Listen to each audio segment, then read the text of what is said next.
Elena Donazan non ci sta all'attacco ormai quotidiano contro gli alpini accusati di aver molestato alcune ragazze alla Dunata Nazionale di Rimini e lancia quella che ha tutto il sapore di una provocazione. In un quotidiano di Rimini oggi viene riportata la notizia di uno straniero ospite di un centro di accoglienza fermato per il tentato stupro ai danni di una giovane. Allora io vorrei vedere le donne di sinistra che ho visto schierate a condannare gli alpini, dire che sono gli immigrati, e quelle che dicono che devono essere cancellate le adunate degli alpini dovrebbero dire che devono essere chiusi i centri di accoglienza. Poi aggiunge: Vede, io invece non dico questo.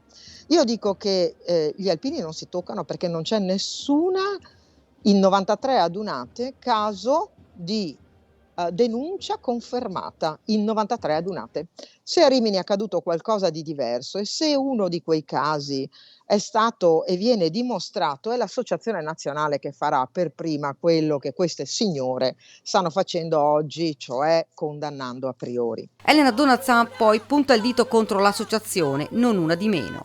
Le signore del Non Una di Meno, questa associazione così zelante da dire già il giovedì che c'erano segnalazioni e il venerdì ne aveva centinaia e centinaia, è la stessa di Trento. A Trento torna l'assessore. Queste signore dell'associazione avevano già detto le stesse cose. I giorni precedenti aveva detto che ci sarebbe stata una orda barbarica che sarebbe arrivata a Trento, che le donne dovevano avere paura e che ci sarebbero stati episodi di macismo.